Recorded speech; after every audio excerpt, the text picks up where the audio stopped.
बहिना तोरो से सुंदर सुंदर जग में नारी है।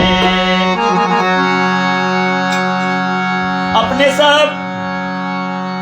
रमेश भैया के साथ ऐ भजन के सुनने है वे आए हमार प्रिय मित्र सुदामा जी एलखिन आए हिनकरो साथ सुनियो। ये बहिना तोरो से सुंदर सुंदर जग में नारी महिमा हुनकर भारी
अपने साहब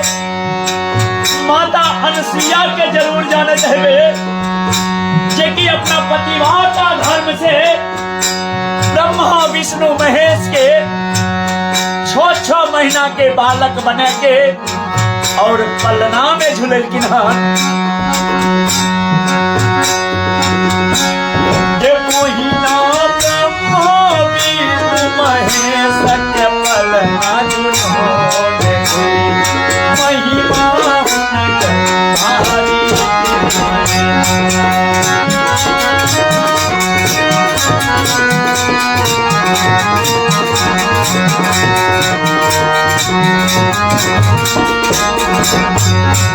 ये महिमा तोरो से सुंदर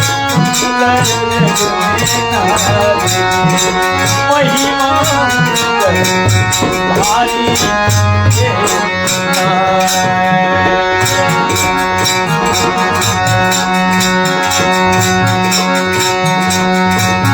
सती नर माता ऐसन नारी उनकर भगति छन बर भारी सती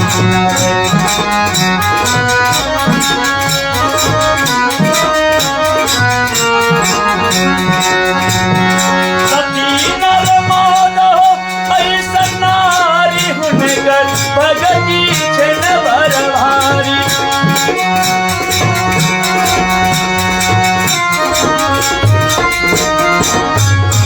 ये मोहिना गोरिया पति के छैला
मैया हो मोरो से सुंदर सुंदर नारी, मैया हो भारी के नारी। हम सब गोटे के कोटि कोटि नमन करे छियन।